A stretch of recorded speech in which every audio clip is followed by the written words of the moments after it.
Xin chào tất cả mọi người, mình là Văn Thêu, năm nay mình 40 tuổi, mình đang sinh sống ở Quốc Oai, Hà Nội. Trước đây mình gặp tình trạng đấy là rối loạn lo âu, ngủ hay bị bóng đè hay lo sợ, không xác định được mục tiêu, luôn suy nghĩ miên man, chìm đắm trong suy nghĩ của chính bản thân mình và sử dụng phản ứng chậm trong quá trình sử dụng ngôn từ, diễn tả suy nghĩ cũng như là cái mong muốn của bản thân, nên mình gặp khó khăn trong cuộc sống. Mình khó tự tin, khó giao tiếp và khó hòa nhập tập thể. Bạn bè thường trách móc mình là người không biết đùa, nhưng thực sự là mình cũng, bởi vì trong quá trình mà giao tiếp với bạn bè ấy, mình cũng rất là muốn tham gia cùng các bạn và cũng muốn trêu đùa như các bạn, nhưng mà khi nói chuyện mình không biết sử dụng từ nào cho nó phù hợp. Đến lúc có thể là một ngày hôm sau mình mới nghĩ ra cái từ đấy thì câu chuyện nó đi rất là xa rồi, và cái lúc nói chuyện đấy, cái cuộc vui đấy nó cũng đã tan rồi, nên mình rất ngại giao tiếp, giao tiếp trước tập thể, trước đám đông. Thì ngoài ra bên cạnh đấy thì gặp khó khăn về giao tiếp đấy thì mình còn gặp vấn đề về sức khỏe.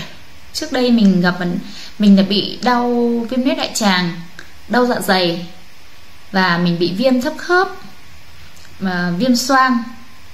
Thế sau này thì mang bầu bé đầu năm 2000, mình lập gia đình năm 2017, thì thì sau đấy thì mình có mang bầu bé đầu, thì mình lại bị thêm một bệnh nữa, đó là bị đau thượng vị. Đấy, khi mới đầu lập gia đình thì đang tuổi mới đầu lập gia đình ý, mỗi lần bế tắc trong cuộc sống, khó khăn trong cuộc sống hoặc là mâu thuẫn với chồng, thường là mình sẽ đi xem bói. Mình không dám tâm sự với gia đình, sợ gia đình bố mẹ mình lo lắng, nên mình đã đi xem bói. Nó như là một sự giải thoát cho bản thân mình, về giải phóng tư tưởng cũng như là tâm lý của bản thân, để mình không suy nghĩ tiêu cực, để có niềm tin hơn. Và đi xem bói thì mình cũng tham gia rất nhiều khóa lễ. Khi thầy bảo lễ là mình lễ, là mình mang tiền đến lễ, mặc dù lúc khi đấy mình không có tiền đâu, làm được bao nhiêu là mình cóp, là mình đi lễ hết. Nhưng mà càng đi lễ thì cuộc sống của mình càng bế tắc và càng khó khăn chồng chất khó khăn, sóng gió cũng đến với gia đình mình. Sau mang bầu bé thứ hai thì mình lại bị thêm một vấn đề nữa, đó là liên quan đến phổi. Thì mình triền miên ai mách đi đâu mình cũng đi, thậm chí mình đi xe máy cả một buổi sáng lên Kim Bôi Hòa Bình.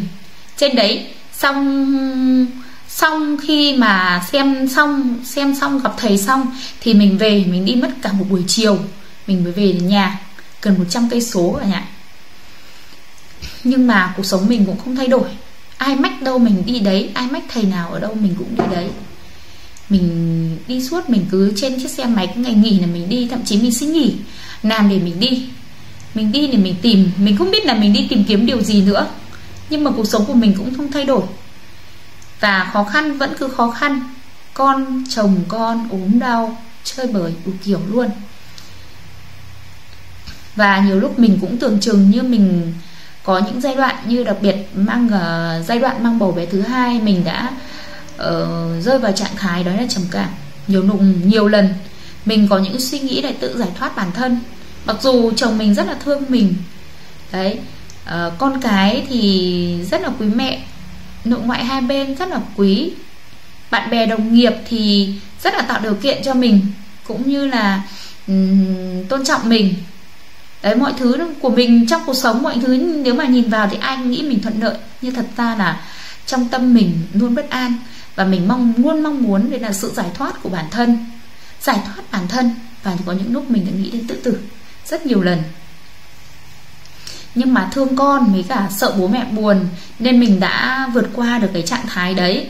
Nhưng mà mình luôn cáu bẳn, luôn cáu gắt không rõ lý do là gì luôn. Và nhiều khi những lúc gặp tình trạng cáu gắt như vậy, cáu gắt tự nhiên như vậy, thì mình cũng bỏ chồng mình và con mình là lúc này tránh xa em ra, em không hiểu lý do tại sao mà em cáu, tại sao em tức lắm, người em khó chịu lắm, đừng có đến gần em, mà cả bố con anh tránh xa em ra, nếu không là lúc đấy là em mắng đấy. Đấy, những lúc như thế là mình đã nói được câu như thế. Và chồng mình cũng hỏi là lý do tại sao, tự nhiên sao lại không ai làm gì mà để đi cáu giận, không ai làm gì lại tức. Thế mình không hiểu tại sao đi làm về công việc không áp lực, rất là thoải mái, nhưng về đến nhà là mình tự dưng là mình thấy cáu vô một cách vô lý luôn, tức giận một cách vô lý luôn, không hiểu lý do tại sao. Lúc đấy chỉ muốn là gào thét vào mặt ai một chút thôi. Nhưng mà sau khoảng độ, mọi người không, sau khoảng độ nửa tiếng sau thì mình lại trấn tĩnh lại bình thường và trạng thái mình trở lại bình thường. Và năm 2019 mình có đi học lớp cấp 1, sau mình có gặp lại một cô bạn học cùng lớp. Mình có ngồi nói chuyện với bạn về cái tình trạng của mình, và mình có chia sẻ với bạn. Và bạn một lần bạn có rủ mình đi vào chùa sinh hoạt đạo tràng ở Quốc Oai, Hà Nội. Và mình cũng tháng 4 năm 2019 thì mình cũng tham gia dự khóa tu của đạo tràng, và mình cũng đăng ký làm Phật tử. Và mỗi lần đi đến chùa mình cảm giác rất nhẹ nhàng. Nhưng mà sinh hoạt được một vài tháng thì mình thấy một cái hiện tượng, cái dấu hiệu đấy là nếu mà gần đến ngày có khóa tu mà mình không vào là mình cảm giác bứt rứt không yên, người rất là khó chịu luôn. Và người rất khó chịu mà mình không hiểu là cái cảm giác đấy nó là như thế nào. Nhưng mà cái cảm giác đấy cho mình cảm giác nó bất an và không còn bất an, thiếu niềm tin. Thì mình sau đấy thì mình cũng không vào chùa sinh hoạt các khóa tu nữa. Và sau đó thì mình được một bạn kinh doanh cùng mỹ phẩm của mình trên Facebook, bạn có giới thiệu cho mình, bạn có được mình tâm sự, hai chị em có tâm sự, thì bạn có chia sẻ cho mình biết đến nhóm hóa giải cân số cơ hành. Thì thời đó thì thông tin cũng chưa có nhiều, mà lần đầu tiên mình biết đến nên ấn tượng về mình không có ấn tượng gì cả. Mà mình bảo giới thiệu nghe video thì mình cũng chỉ nghe video cho nó có thôi, chứ mình cũng không có tìm hiểu sâu, nên mình cũng chưa thực sự biết đến giá trị của tri thức. Đến năm 2022 thì khi mà biến cố gia đình ập đến thì mình thấy đi lễ bà mình biến cố gia đình ập đến, nên mình đã nhắn tin cho anh Thủy.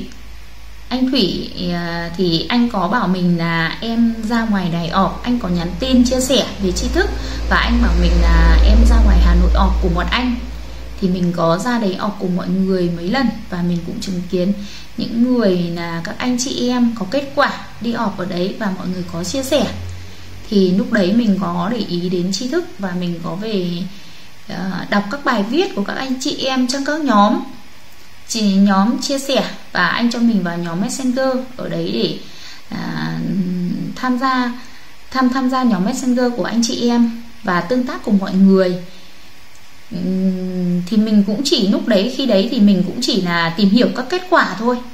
Thì anh một lần anh cũng bảo là em chưa chú trọng về học, em chỉ có để ý xem là người ta có thực sự có kết quả chưa, em chưa nghiêm túc về học. Thế năm 2023 thì thực sự biến cố gia đình ập đến với gia đình mình. Thì lúc đấy mình chỉ còn sự hoang mang lo sợ. Và sau đấy mình cũng có nhắn tin lại với anh Thủy. Thì anh Thủy cũng bảo là thôi em đi ra ngoài này ọp cùng bọn anh, tương tác cùng mọi người. Và khi đấy mình có nghiêm túc hơn trong quá trình là mình học, mình nghe và mình tìm hiểu tri thức. Nhưng nghe và học và tìm hiểu tri thức và tương tác mọi người nhiều hơn, và tương tác trong nhóm Messenger, nhóm hóa giải căn số cơ hành, thì mình biết đến đâu thì mình sẽ chia sẻ giúp đỡ các cô chú anh chị em mới tham gia đến đó. Và mình được nghe các video của thầy Hoàng Văn Trường, và cuộc sống của mình bắt đầu là cân bằng trở lại. Mình không còn lo sợ nữa, và mình tự tin hơn trong cuộc sống, kể cả con cái của mình làm bạn với con dễ hơn. Trong quá trình giao tiếp với mọi người, mình giao tiếp cũng gần gũi hơn, và chia sẻ với mọi người những điều chia sẻ cũng như là giúp đỡ mọi người thoát khỏi những bế tắc trong cuộc sống thực tế, trong công việc. Và mọi khó khăn của mình nó có đến, vẫn có, khẳng định là vẫn có, nhưng mà nó trôi đi một cách rất là nhẹ nhàng. Và bệnh thân tướng của mình nó cũng có dấu hiệu đau trở lại, nhưng mà đó là chỉ là dấu hiệu thôi. Thế xong rồi nó khỏi lúc nào mình cũng không biết. từ lâu lắm rồi mình không có cái dấu hiệu là bị đau thượng vị, đau đại tràng, hay là viêm khớp, hay là xoang. Mình rất biết ơn thầy, biết ơn thầy, người mang đến tri thức đến cho nhân gian này, để chúng ta có cơ hội nhìn lại cái nguyện vọng ban đầu của chúng ta. Cũng những ai mà gặp vấn đề như Thêu, thì đây khi mà được lắng nghe hết video này của Thêu mà gặp tình trạng như Thêu, có thể inbox cho Thêu. Cũng là chúc mừng mọi người đã có cơ duyên biết đến hai tri thức.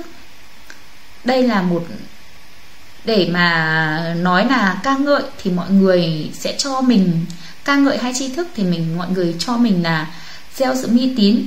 Nhưng mà thực sự hãy cho mình cơ hội để học tri thức và tương tác cùng các anh chị em admin trong nhóm, để mọi người thấy được giá trị của tri thức với chính bản thân mình, với cuộc sống, gia đình mình và mọi người xung quanh. Khi đấy mọi người thấy cuộc sống này rất là tuyệt vời. Và nó đúng như thầy nói, cũng như các anh chị em thường trêu nhau nói, khó khăn đó là đặc sản của cuộc sống. Bạn đã có khó khăn, bạn đã được nếm đặc sản đó, chúc mừng bạn. Và tri thức giúp bạn vượt qua những khó khăn đó, giúp bạn hiểu được vì sao chúng ta lại gặp những trường hợp như vậy. Bạn sẽ tự tin hơn trong cuộc sống, và bạn tự tin hơn trong cuộc sống của chính bạn, và bạn sẽ thấy cuộc đời này nó thật là ý nghĩa. Xin cảm ơn tất cả mọi người đã lắng nghe hết video của Thêu.